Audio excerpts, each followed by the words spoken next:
especially that star AD carry player, loves to get creative, but we'll see what happens here. We are into the draft here.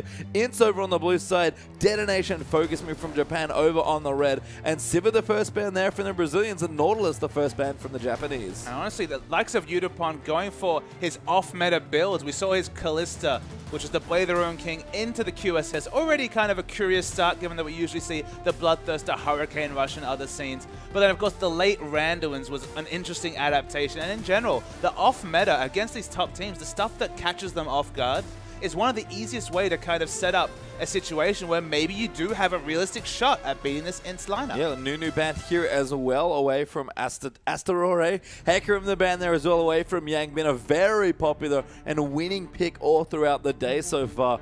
We'll want to see what the last ban is from INTZ. What do they want to take away? Is it an AD carry again? They've already picked on Siva, and they're going to go with Zed, interestingly, banning away a mid lane champion from Seros. Yeah, I believe in the Japanese team, we do see a lot of insta-lock first pick Zed or blind pick Zed, so it's understandable to take away one of the most reliable assassins.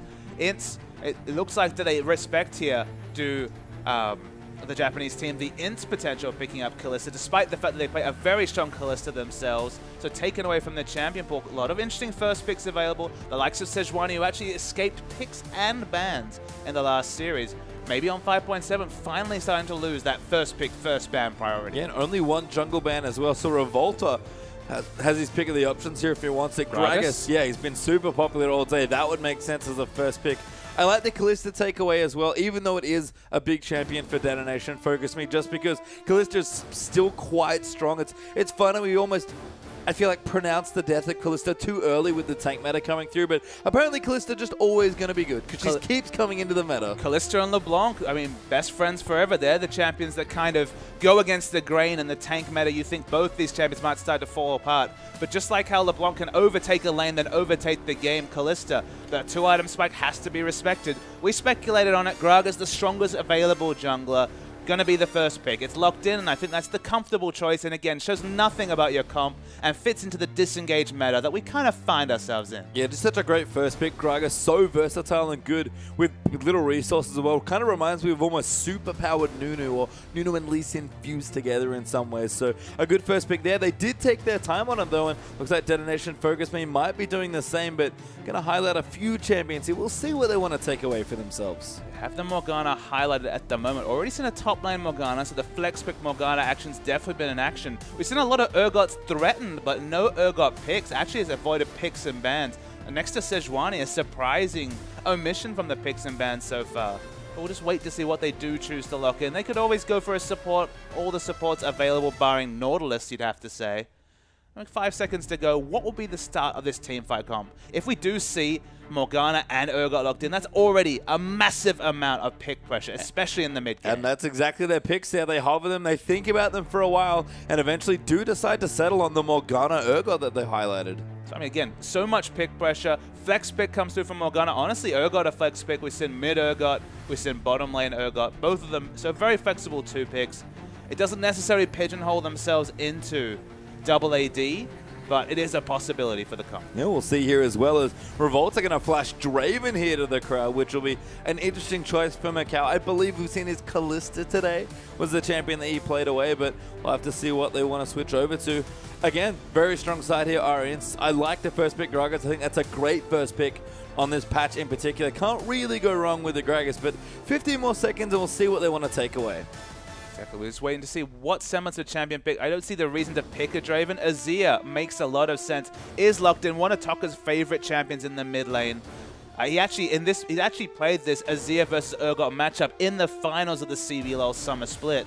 And was happy to pick up even Athene's Unholy Grail into the Urgot, knowing he could navigate lane, respect the ranges from the Urgot, and then just have the mana regen for late game fights. So not locked into actually seeing this mid lane Urgot, but the possibility does not threaten Tokka's. No, and Thresh, Azir, very strong picks there with, again, lots of just general versatility. Got engaged, got disengaged, got pick potential. These first 3 picks are very strong here for INTZ, but we pop over to the other side. I also like that Azir's a takeaway from Seros, who looked formidable on the champion in the laning phase in particular already in the game earlier today. And I like a bit of flair here as well from the Japanese. Got the older Clarity Clairvoyance representing. You just can't show those summoner spells. I can understand that. In metas past, it made a lot of sense to hide, but not so much a relevant factor anymore. Setting it back a long, long way. Sejuani, Maokai, we're talking about Tank Central coming out from the Detonation lineup. Suddenly, no squishies to speak of whatsoever. Yeah, and there's Sejuani and the Maokai picked in, and you're right. This is often the case with Urgot lineups here on 5.6 and now 5.7. When everyone wants to be tanky, you add Urgot in there as well, and all of a sudden, it's just 5 tanks suddenly who you're facing against. But man, talk about a team that really has buzzkill when the Emperor's Divide comes out. They're going to find it really hard to fight around that particular cooldown. You feel like the disengage for this supremely short-range lineup is going to be premium. And you have to think it's, at this point, they need to get the damage out there. Which AD carry will they look to? It looks like it's probably going to be in the 2v2. They're flashing the Tristana. This is actually our favorite of Mikau, who actually played a really impressive Tristana in the finals of the CBLOL. But yeah, he looked great, honestly, and it was his counter pick into Kalista, I believe, at the time. Tristana has received some quality of life change or additional buffs on 5.7, so wouldn't be that surprising to see if they want to take it away. They'll consider their last few picks here, and they do take them away here. Tristana, Sion are their final picks for the draft. So we've moved on to patch 5.7, so the latest round of Tristana buffs have come through. Basically, the buffs, to simplify for the audience, are all centered around Explosive Shot and Rapid Fire.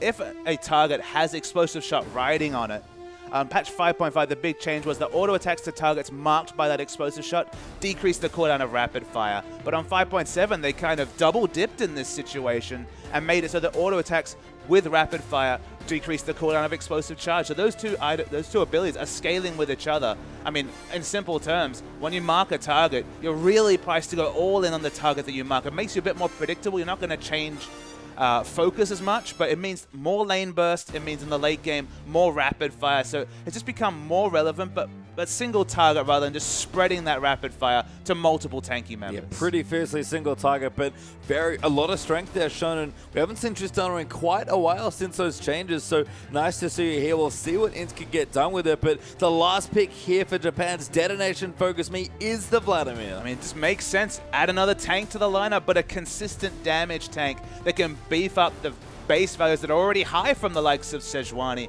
Maokai and Morgana also going to be very respectable when it comes to damage, but damage is a team effort for this Detonation lineup.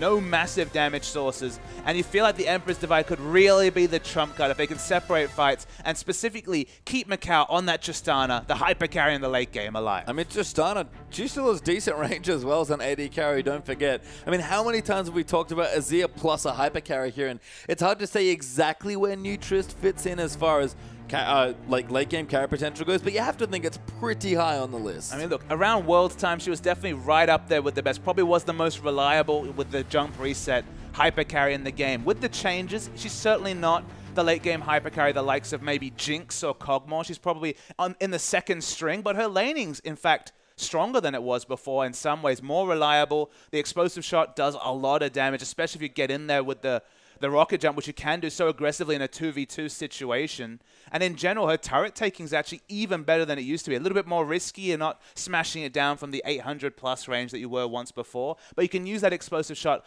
on the turret and really DPS it down fast. So she has flexible options. In general, in terms of the laning phase against Urgot, still going to be a painful lane. But the burst trades, honestly, might actually go with Tristana, if she can avoid those awkward early trades. The same damage trades with the range advantage, going to go to Urgot, but all-in trades, I actually think Tristana has a realistic shot. And that'd be super interesting to see that 2v2 lane play out, so I wonder if that's what we'll get here. I mean, they did pick it away, probably figured that Urgot was going to go to the AD carry position, so you have to think in some ways might have been a counter pick. You know, they already flashed the Vladimir previously. It did feel like it was going to be a 2v2 Urgot. There is always the potential they're going to look for a lane swap, because any Urgot lane, honestly, is very painful to navigate. The level 1 will be fascinating, but I'm really interested to see as we load into a pause, unfortunately. Yep, not quite interesting yet, unfortunately, as we do have a quick pause to start this game off here, fingers crossed. But I agree. I think the 2v2 is highly interesting between these two teams here, especially in that bottom side of the map. So I wonder where we'll go next. In general, I love the draft from INTZ, Azir, Gragas. I mean, they just seem to have so many good tools for 5.7. And look, one of the best champions at punishing melee champions is the Azir. Fits the comp because you can peel for the hyper carry, but in general, you're going to have to get in Sand Soldier range when you're any of these champions, honestly, on the side of Detonation. You've got such short range in general from these members. They're all going to be taking Sand Soldier damage. You feel like if the Azir in particular gets big, it unsettles a lot of the teamfight advantages that Detonation are looking to cause. In terms of laning phase, Vladimir is actually a pretty decent matchup against the Azir. It's one of the matchups that really come through as Azir's shot up to prominence with the buffs on Patch 5.6, returning him to some of his former glory. Doesn't necessarily explode turrets like he used to, but in a lot of other ways, it's still the reliable disengage but high damage teamfight control mage. I said a lot of words there, but all of them relevant to Azir. And they're going to try and pitch. The Tristana's the big question mark, though, Page Down. That's why I'm so interested to see the eventual 2v2, whether it's from the start of the game, whether it's with a few levels, a few items in. Can Tristana actually opt into damage trades with an Urgot? Because that's information that I feel could influence other scenes and other tiers of play. Absolutely. And the thing about Urgot, I guess, is that as far as early power goes, he does have a trough, weirdly enough, in the very early levels. But we are onto the Rift now. Finally, the pause has finished in our last game of the day here. INTZ from Brazil versus DetonatioN Focus Me from Japan. And again, both teams coming from a loss, wanting to pick up their first win. Yeah, only one appearance apiece on the Rift. So both these teams trying to launch their fortunes for day 2 with an end-of-day victory. Multiple members and CC has piled into this brush. Astero has to be really careful. Yes, and one. He does not want to face check a whole team here, but they will invade as 5 will INTZ now. Going to try and get some vision down as well.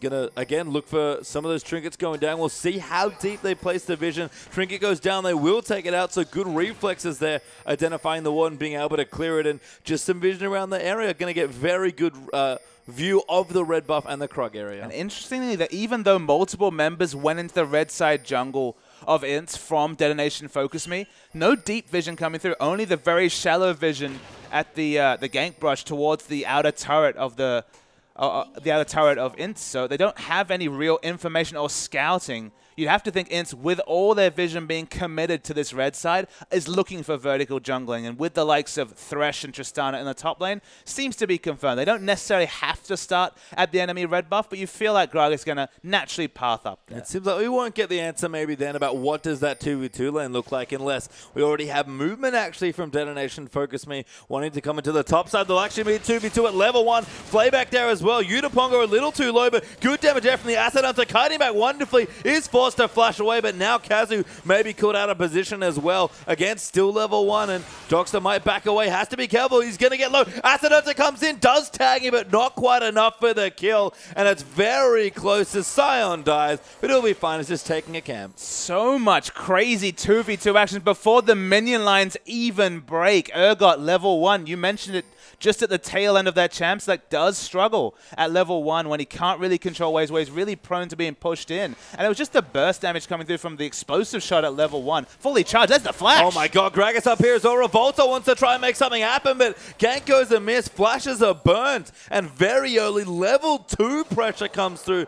Gragas, I think, took one small camp and then ganked. Somehow the framing of that actually made it even more intense as Gragas flew into the shot, flashed in, cancelled the auto, didn't have enough damage. I feel like Udapon was actually healthier than we might have expected after using both a couple of potions. Of course, went for the longsword, so didn't necessarily have the high level 1 base health, but probably had more regen than INTZ expected. Yeah, looking fine right now, and I'm pretty sure Gragas ganked without having a single buff, so hyper-aggressive level 2 gank there from Gragas, and you can see teams want to try and keep this star AD carry down, because there's a reason he was named the MVP for this season of the LGL. I mean, he's a playmaker, and from level 2, we already saw that. Looks like they're going to make the late invade to the enemy red, but going to be completely taken by the Scuttle Crab until he does. Yeah, in the mid lane now as well, Seras versus Tokas is good trade there coming through for Seras, who again has shown very strong prowess in lane in particular in a lot of these matchups. And right now on Vlad, bullying Azir actually is kind of out of mana. Exactly, he's committed too much of his mana already, so just looking to push the wave in and look for a chance to back. That's the big thing that Azir was looking for there.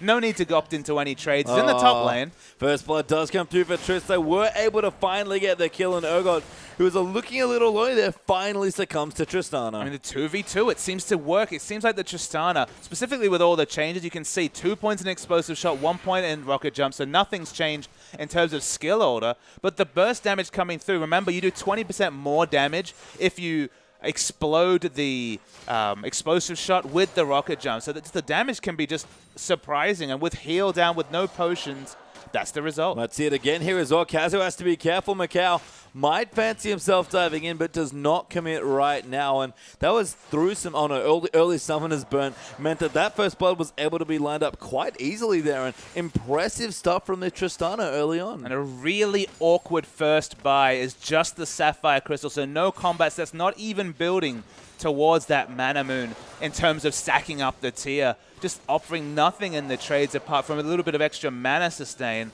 You feel like with Explosive Shot being the max both for pushing and for harassment reasons, as in the bot lane. Yeah, Bond's in trouble. Going to get dove here. Yang actually taking up the turret, and Revolta, level 3, is going to dive in. Yang will fall to the turret there, so Cyan gets credit for the kill. And Revolta might go down as well. Just got health from Happy Hour. So close to being a misfire coming through. INTZ need to take this game a little bit more calmly as they went for the huge overextension on the turret dive. Lucky that the Maokai didn't have Twisted Advance available to drop aggro or just get any sort of CC onto either of the members, because there was a potential double kill lined up there. Yeah, almost took it away there, did Bonzin, but we'll just be happy with the trade now instead as we look in the mid lane. Lots of double items coming through. Double Dorans actually for Tokas, and double Ampto moving into Hextech Revolver for Seros. So this game, it's already pretty aggressive. 3 kills in almost 6 minutes as Tokas forced to flush away a good bit of pressure from Sejuani. He just tried to use the mobility in his kit and actually interrupted that with the Sejuani being in melee range as he looked to hop over. So forced to use the flash. Suddenly this laning phase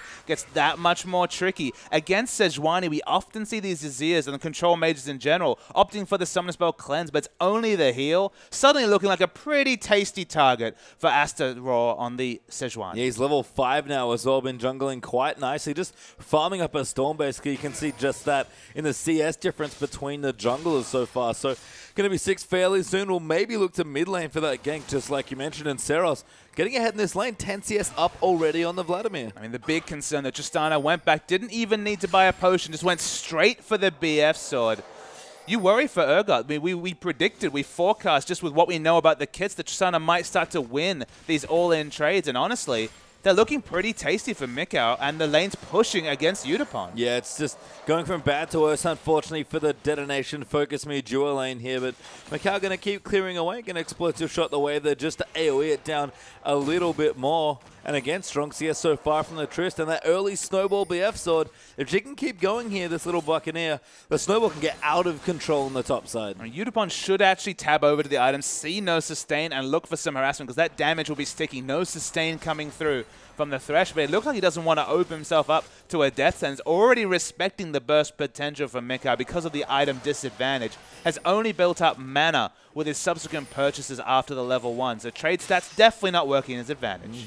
Morgana actually going to eat a hook there, and a teleport will get cancelled there. And Maokai, who might have suspected a dive there, so very defensive, and INTZ will back away as a result. But unfortunately now for Maokai, no teleport if they do it again. Yeah, I mean, Revolta was actually spotted by a ward, so it probably wasn't the worst channel of the teleport, but punished just from the lack of engage coming through. A wasted cooldown, but doesn't look like it's going to be punished just yet. No, and as we look through here, 1,000 gold almost up now.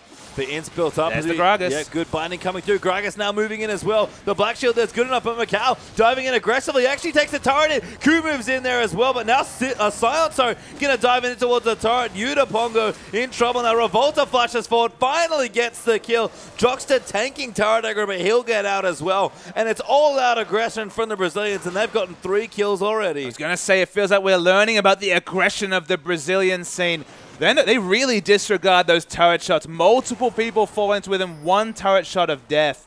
Vladimir actually ghosted towards top, trying to become involvement in any of the kills. Binding hits. Good binding there. Lantern available. Revolta can't quite make it. No. Does get there in the end, unable to get to safety. It goes for the Dark Passage ride. So Ghost is down for no particular advantage. The lane is pushed in, so the Vladimir is punished in more ways than one. And it's only really a bit of CS and some minion waves being pushed in for Maokai, which are now going to be hoovered up by the Tristana. Yeah, Trist happily taking away the waves. And you mentioned aggression. We're almost literally doubling down here for Macau, because that BF soul was not enough. Boots one, and now double Doran's Blade on top of it as well. And the only reason to opt into Doran's is for more fighting. You're going for early game stats rather than building into, say, a longsword for late game items like the Last Whisper, like the Bloodthirster, all items that this China eventually will opt into. Instead goes the ultimate aggressive early game item build. Even against a Maokai who's just going for sustain, going to be building up the catalyst before too long. This is looking for early kills and early snowball. And that's, again, so aggressive from the Tristana. So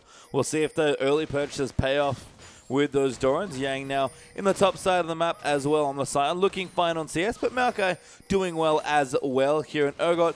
I mean, maybe happy, honestly, to get out of the Tristana lane. I mean, to some degree, but opting into a Sion who always has so much ranged wave clear, has the sights on this. A swap. Yeah, they are going to swap him back in. Yang now going to get aggressed on. Sejuani was waiting in the brush. No ultimate needed, and Yuta Pongo picks up the kill. It was actually very smart positioning from Detonation. They all stood on top of the model, ensuring there was no safe passage for the Sion, who would have instantly just collapsed into one of the members of Detonation Focus Me, into trying to answer this with a dragon. Not the world's fastest dragon, but with the minion damage cap increased on the Drunken Rage, I believe, during patch 5.5 or 5.6. Gonna eventually come down through the Gragas. Yeah, pretty safe as well for Gragas, who's quite tanky there with the Drunken Rage active, and first dragon does indeed go over to INTZ. They pick up that advantage. Looks like it's going to be a swap for the enemy blue buff, which, you know, Vladimir or Sejuani picking up the blue buff. Vladimir in particular picking up not really a big advantage. Sejuani maybe just picking up for a bit of power clearing, but not really a big thing to consider.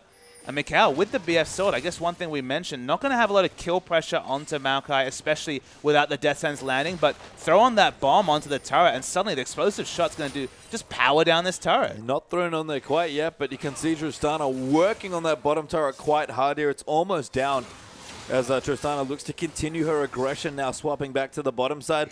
Back here in the mid lane, Sarah still looking good. 10 CS ahead there on the Vlad with his Fiendish Codex and a Hextech Revolver completed. But Tok is sitting just fine there with his double Doran's Charles, not really wanting anything other than to farm up with the Vladimir. Exactly. Just happy to build towards the Athenes. I already mentioned, would build this in the Urgot matchup. Just very core to the kit with the 30% mana restore that came through in recent patches. Actually forces out the teleport. Does Yang hard pushing this top lane on the Sion, trying to force the rotation back is a bit curious to me. I mean, rushing into a lane where you already were struggling against the Tristana after Dragon's gone down. There's no objective to fight down bottom. But I guess maybe it was just a timing situation as the trades, the tank battles go on. Yeah, I mean, Sion, decent damage in trades, good skills that are AoE down the wave, but Revolta going to clear out some of the creeps as well. Dragon not quite back yet. The first one was taken a few minutes ago, so not able to look for that one either. Right now, just a lot of farming, but Tristana, you have to think's winning that war. Pickaxe now completed as well at 101, starting to get towards what could be quite a quick Infinity Edge. Absolutely, and it already has all the peel from the likes of Gragas, Azir. The kit's really suiting the Tristana, so the Tristana snowballing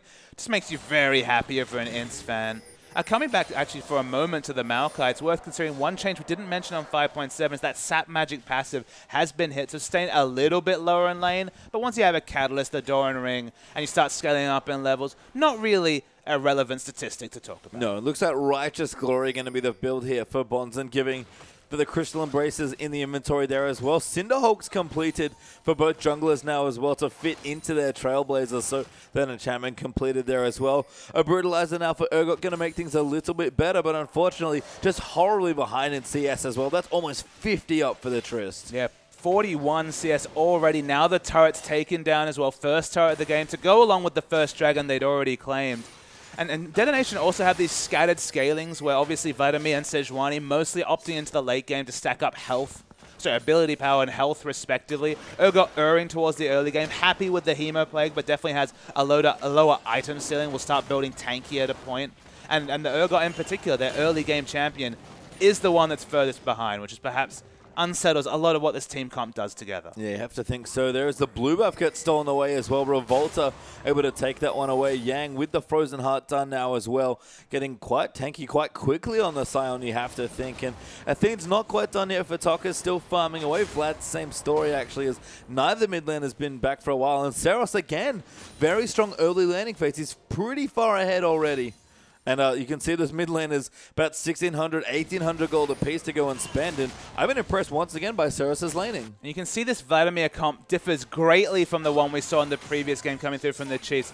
They've got a very proactive CCing jungler in Sejuani. You've got CC from basically every other member of the team. We talked about how Nunu Vladimir, no pick potential. Basically everyone other than Vladimir has a massive pick potential. The Urgot being behind, though, that's the big question mark, is can Urgot teleport still be relevant despite not even having a mana moon complete? Just the Brutalizer and a tier 14 minutes into the game. Well, we'll have to see here as the mid laners do finally go back and spend some money on new items. The Themes is picked up now for Tokkers. Kindle Gem and the Will of the Ancients finished there for Vlad, plus an extra Ruby Crystal. So going to be going for Spirit Visage second, it looks like. And that's a very defensive pickup. In this case, does he? I feel like with the Urgot being behind, you don't really have the luxury of opting into the Spirit Visage just because your own damage is going to go down, and you're already doing well in trades against the Azir, so it doesn't seem necessary. Turret dive, though. Yeah, actually, Bonzen could be in trouble. Revolta and Yang here in the top side. Good CC chain. Great ultimate there by the Gragas and Maokai. Even with the ult ticking, very tanky. Not dead, though, and Yang. That's one turret. It's too many. No, it's not. Those turrets do so much damage, but not quite enough as Morgana's run. Oh, that Black Shield was sick. Tokkers does flash out of the way, though,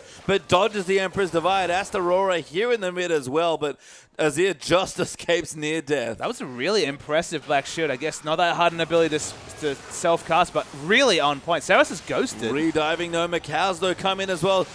Hook there, just missing from Jockster. And look at Trist, though. Already has the Infinity Edge. Had to just get away from the potential crit that would actually take his life to go along with the explosive charge damage. And if you got that, yep, you've used the thing. Yeah, they are going to go in. Bowler thrown out, though. Does hit for the slow there onto Trist. Tokker's going to get Hemoplagued over. He'll back away. Buster Shot used there as Jockster gets caught out, boxes, and is forced to flash away.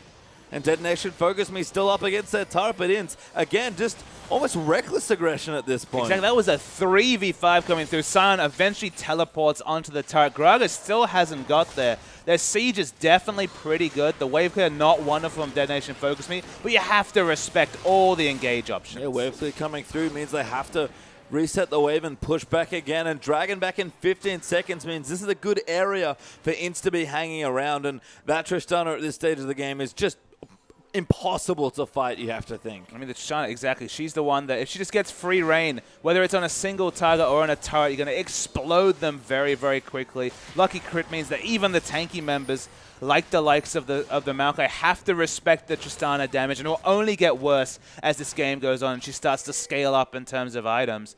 Vladimir returning to the mid lane. The other thing is that with Spirit Visage, it's usually in a situation where maybe you're against a Morellonomicon coming through, which was a very possible option coming through from Tokkers on the Azir, has gone for the Athenes for comp, just for the selfish mana regen. It means they don't have that healing reduction that he could have easily itemized into. Yeah, Macau, though, going to clear out the Scuttle Crab here. We see Detonation Focus Me trying to get position on the Dragon as they clear out a ward in the side as well. But Macau actually maybe caught out of position, does juke the binding, so good move there, but the Scuttle Crab down goes to Detonation Focus Me, but Yang going to dive in. Saros looks to be the target. Macau pops an explosive shot on, but Astarola now going to get turned around. And Revolta looking good there. Saros jumps in massively, but gets hooked by Jockster. Revolta forced to flash away, though, and Tokker's trying to fight, but he's so low on health around the side, and no one dead yet. Miraculously here as they'll keep fighting in, but good Qs there coming out from the Urgot. Yang now has to run as well. Tokker's too low, going to poke from the side, and again, nobody dead, but Detonation Focus Me might have forced them out. But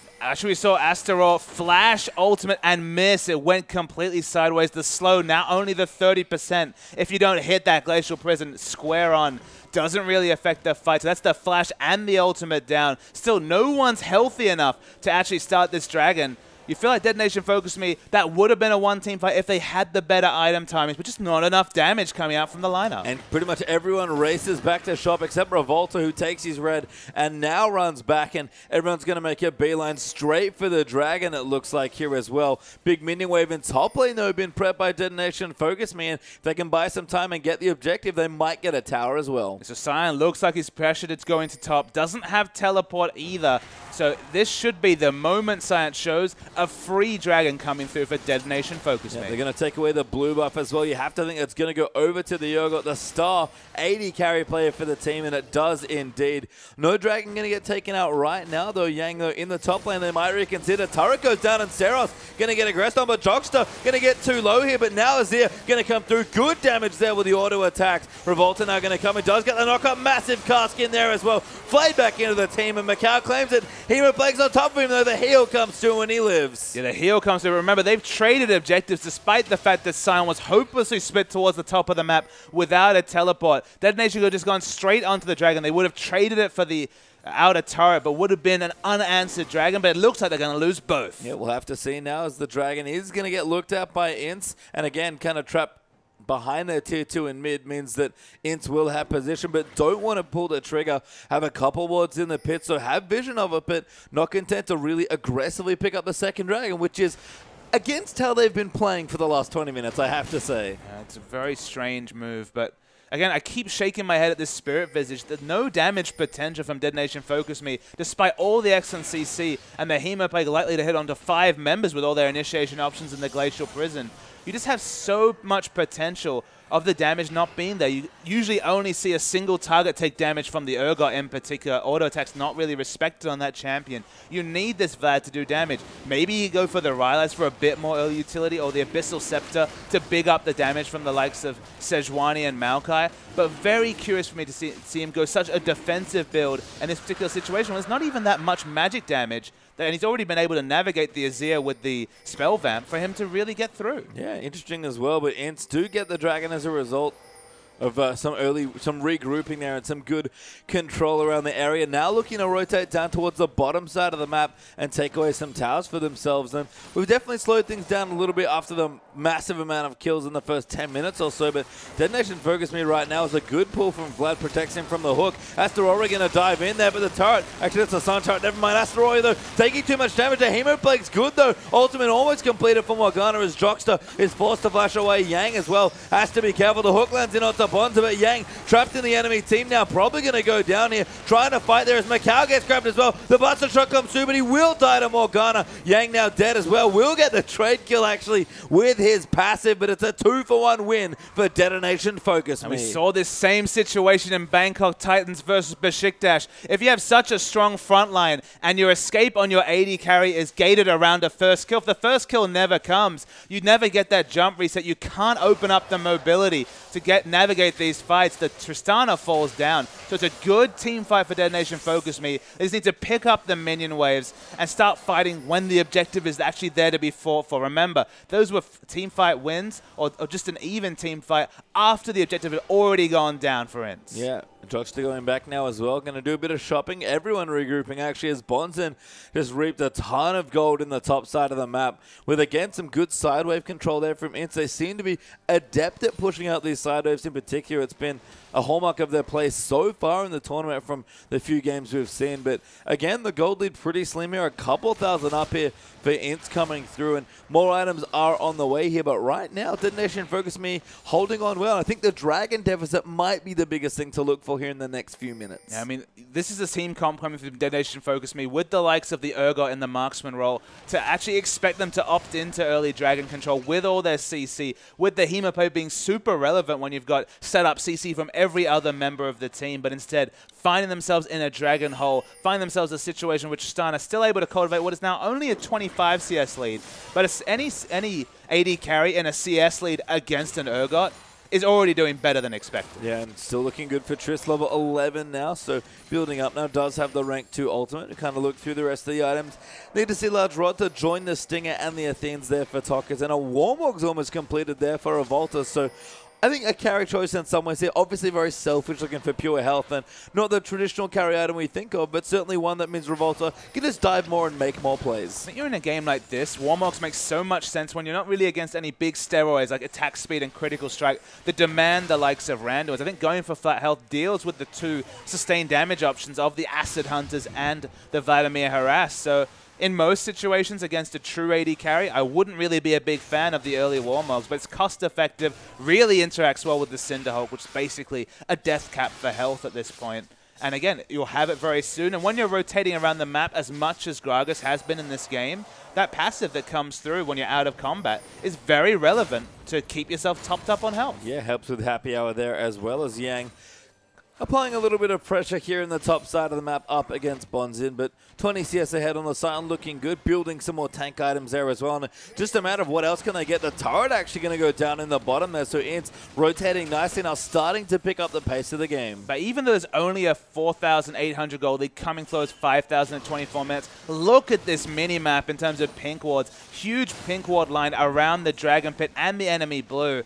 The amount of safe places Detonation Focus Me can go on this map is literally just the creeps hitting their inner turrets. They don't really feel any control on either side of their jungle. Even the Raptors seem like a bridge too far. With their mid-game power spikes and the Vladimir for a bit of late-game insurance, both those factors seem to be irrelevant as the CS holes they're in are only going to get larger. Yeah, and they're just growing their lead here. Again, it's a fairly slow snowball, but once it starts rolling out of control, very hard to stop. So almost 5k up now for INTZ with the Dragon coming back in a minute 35. You can see a bit of unspent gold there in the mid lane, so want to make sure Tokas can get his shop in before that next Dragon does roll around. But kind of popping down there for Trist, I see quite the item there in Macau's inventory. He has a fairly fast, quick Silver Sash. Maybe he's been looking over to those Japanese scene VODs. Sin the QSS rushes that come with the swap is negated by the QSS we just speak of. But I mean, Udapon, of course, famous for Blade the Ruin King into QSS. We mentioned that on the likes of Kalista. In this game, there's so many different CCs for Tristana to respect that with that rapid fire, you just can't auto-attack in a fight when you have to worry about 4 different types of CC. Hell, even the Death Mark when it comes to split pushing against the likes of Vladimir. It's probably a very smart pickup to go for that QSS. It's still fairly cheap. No, actually, a box down there as well. Empress Divide going to push them out. Jockster, though, taking too much damage. Bonzen gets credit for the kill, but Sion flanking around the top side as well. Bonzen getting low. Massive damage coming in for Azir, but the Hemo play comes down on top of the Sejuani ult now as well. And Detonation Focus Me, a great team fight. I mean, the big issue here is that Macau hasn't done any damage in this team fight, was completely zoned and will just continue to be. They're trying to be damaged with the Dark Binding almost hitting in there as well. And Detonation Focus Me fighting back wonderfully here in this game. Might even push in for some turret damage. It was just a really poor use of the teleport into the unstoppable onslaught coming through from the Sion. Teleported behind, we've already seen the likes of Hecarim really pull off those teleport flank engages. But the issue was that the Tristana wasn't in position. It was still walking to the team fight. Another member of the team died. I believe it was Tokas. Before Tristana even grouped, did so little damage in that fight. The communication certainly not on point between the Brazilian team. And again, we've seen their strong landing. They've certainly looked good, with maybe the mid lane being the big one for Detonation Focus Me as far as strong players go. But yeah, these team fights have been honestly all in Detonation Focus Me's favor. They've team fought well, they've skirmished well, they've played very well around that AD carry, which I guess is no surprise. And if it continues in this vein, you have to think with the tanky team comp scaling up here for the Japanese side that they have a very good shot of another upset here. I can understand what you're saying, but I feel like look, the power spikes definitely err towards the earlier game outside of the Vladimir. In terms of their vision control, the vision control has been the big hole. Vision control and minion wave control has been the hallmarks of INTZ's play in previous weeks and even in just their loss to the Chiefs. In this situation, there's been so few resources for Detonation Focus Me to pick up that they're behind in item timings to a team comp that will eventually outscale them. I mean, INTZ can still have these scattered team fights where, I mean, despite the fact that they have item advantages, they're losing. So there's always the potential that you misfire, but you only misfire enough times as a late game team comp if you're not really punished. And there's always that potential that Detonation Focus Me takes a big objective like the Baron. I mean, starts to get on the Dragon Hunt, starts to push in some turrets, but their Siege's not very strong. And you just feel like certain item timings, maybe the Phantom Dancer towards the last whistle will be hit on the Tristana, and they just have no way to really lock her down now that QSS has already been completed. And that QSS, you could see it in just the exchange before the pause, honestly, saved her life from the Urgot ultimate pretty much as soon as it was bought. So a very, very good cost-efficient purchase there from the Tristan. If Macau keeps going and it seems like the snowball's pushing in that direction for INTZ, Tristana could get out of control once again. It's been a while. I mean, Tristana's not quite that late game force, but she's still very similar, has a little bit less range, so does a lot of damage. We're loading in once again, though. And I feel like the game's still definitely theirs to win, unless Detonation can really start to arrest what has been such a strong vision stranglehold. They're backing at this point, even though there's 3 pink wards in a triangle around the 4 members. That might see Dragon here, but INTZ look like they might want to fight. Revolta is backing, though, does complete the recall, so Detonation Focus Me straight onto the Dragon, and they will be able to get it. You have to think the hook going to come through. They're going to try for a steal, but the smite comes through, and Japan claim their first Dragon. Even with all the ward coverage, still able to pick up the Dragon. Macau, crucially, hadn't come back from the store and in time to be able to compete for that objective. Get onto the ladder. Suddenly 6% stats for the likes of Vladimir, especially very relevant. Did commit fully to this Spirit Visage build that I can't get behind with the lack of damage. Maokai, Sejuani, and Morgana support all decent support acts, but all of them do magic damage. If you're going to go for a defensive option, go for a magic resist option, go for Abyssal Scepter, so at least those base values from the aforementioned 3 champions are increased. Going for the Spirit Visage, just super curious to me. I mean, it's just maybe overly defensive is the best way to characterize it. Is INTZ getting aggressive. Azir can't really do that much damage to the Spirit Visage Vlad right now, but does have a Zhonya's completed now as well, so playmaking potential there, and you can see when the squishy people are there, Azir does a good amount of damage, and Kazu forced to flash away Macau, getting aggressive in the middle there as well, over to the flank, but Seros gets the first kill onto the support, and Jockster going down. I just can't even see Tristana. It was just grouped too far back. Felt like she was once again zoned from doing damage despite having all her abilities and ultimate up. INTZ coming through a choke. Good ulti there coming through. Seros now getting aggressed on, does pull just at the last second after throwing on Hemo Plague, but a great double kill there for Trist after the double knockup from Sion. Gonna get in for a reset as well. Doesn't quite finish off the next kill as Bonzen's forced to flash away, but a 2-for-1 win there for INTZ. Tristana was looking for a really optimistic critical strike there. Would have picked up the kill, then got the reset on the rocket jump. Doesn't get it this time, but you feel like that might be a preview for those late game team fights. They had no way to gap close onto Tristana. Just use the QSS to cleanse away or QSS away the big Vladimir ultimate, the Hemo Plate. They're doing this all in true vision, though. Yeah, and Unipon still has his ultimate. Yeah, nice big ward there in the back, but Tokka's maybe going to bait them in. A good ulti back, gets swapped in over, does not complete, gets knocked up, and Macau gets himself another kill. Now Bonzen going to get hooked up there. The box down as well. Dark Binding going to come through for Kazuma almost, but Azir doing ridiculous damage. Going to look to slay the tree. Can't quite get it done, but INTZ might yet get the Baron. INTZ already returned to Baron a couple of seconds. It goes down to 2,000 health. Not really going to be a contest. Yeah, Asterore coming in. Maybe fancied himself for a steal, but couldn't get in range for the smite. And the Baron does indeed go over to the Brazilians. And as is fitting for INTZ, look at that minion wave pushing down the bottom. It was already crashing onto the inhibitor turret. Their minion wave control has been a highlight of their play, absolutely. But their team fighting and Tokka's, we think of him more for maybe some of the passive play we saw in the earlier game, but the engage play coming through that is possible with the Emperor's Divide was massive in securing them enough pressure to pick up that Baron. Yeah, good stuff there, and kind of carrying their aggression from the early stages of the landing phase to now around the objectives as well. Did lose the Dragon, which is going to cut off a bit of that snowball now as well, but do have the Baron and a very strong Tristana that now that Phantom Manta, Infinity Edge, Pickaxe and the QSS are completed, so look for INTZ to move around some of these lanes and start to really siege some of these tier 2 turrets. And honestly, Macau has multiple options for his third item. You can understand him opting for the Last Whisper because it looks on paper like a very tanky lineup, and certainly there's health that has been built up. There's not a lot of armor picked up just yet by Detonation. Honestly, a Vamp Scepter into a Bloodthirster probably is more damage and will help him navigate fights.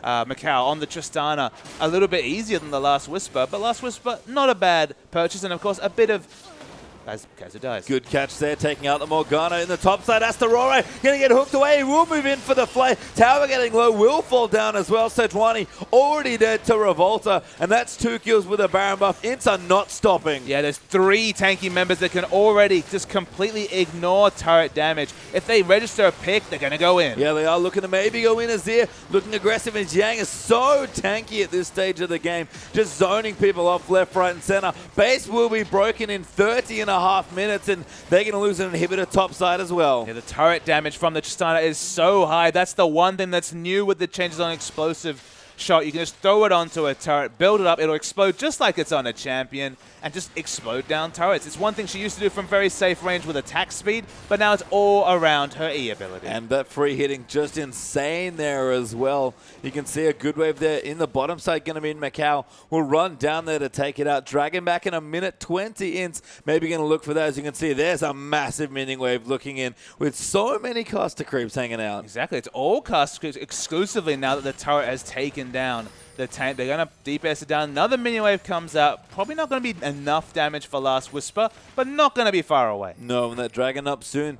In a minute, actually, so good timing now for INTZ to go back, spend some of their gold, take that third Dragon away, and then look to rotate between the mid and bottom side and keep pushing because they do have some Baron buff left. In fact, if I'm looking at that right, that's either almost running out or halfway through. And look, everybody has a bit of armor, but suddenly Tristana, 3 items and a QSS, now can really get an auto attack range. range, doesn't have to respect any of the CCs with the QSS, or at least the first CC that comes her way. Look for Macau to really pop off in the last fight. That's a scary proposition given that she's already got a double kill and been the big...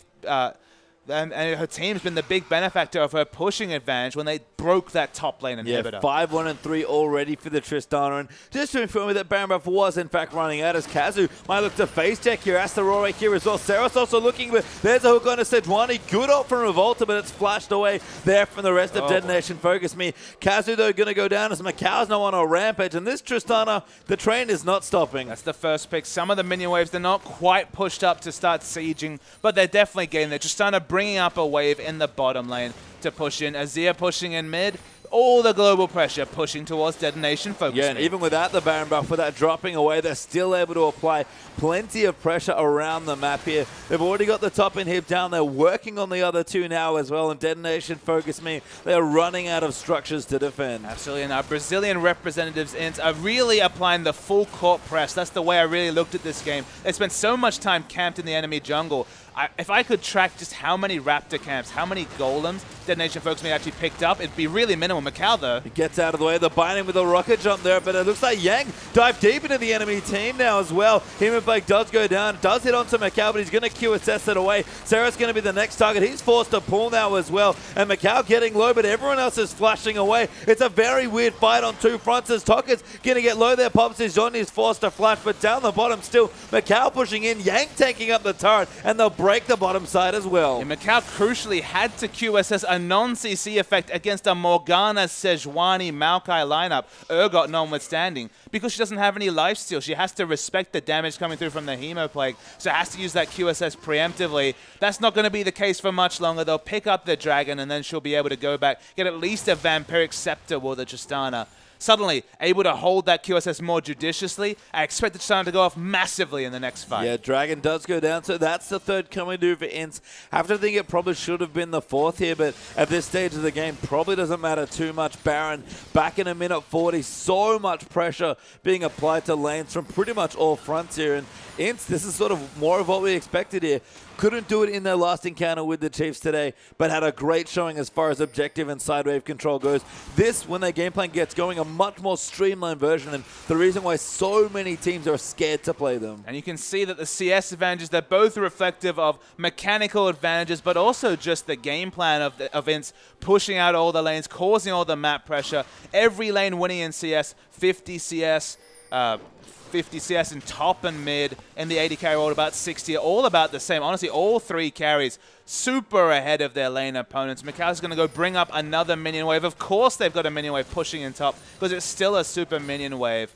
There's just been so little time for Detonation to just pick up what they've got and just pick up some resources and farm, reset from what has been relentless pressure from the Brazilian team. Yeah, and it's not letting up here. 12,000 gold and counting now the lead for INTZ. They're not closing out this game in any quiet fashion, getting so aggressive here. Revolta's got about 4,000 health on the Gragas. Sion is ridiculously tanky as well, sitting about 3,500. This inhibitor, he's going to get defended admirably by Detonation Focus Me, but it will just not last here. And Seros won't last either. It's just started attacking him. Well, the Sand Soldier's set up, but this could be the fight. Are going to go in potentially. Sand Soldier's going to move out of the way. Bonson diving into the back there, but Revolta going to peel off. There's the ulti coming through onto Tokka there with Urgot, but the first kill comes through from Macau. Double kill there coming through as well. Unipongo might be jumped in. There's a triple for the Trist. Maybe make it a quadra. Did she get it? Does get it, but Azir took the other one. Penta denied, but that might be game. Still a massive quadra kill. 10-1-4 is no slouch of a scoreline. The inhibitor respawns in top, but it's not even a footnote on this game, and INTZ, they roll over Detonation Focus Me and get that first victory. Yeah, they so crave. Pick up their win 1-1 on the day here. Detonation Focus Me.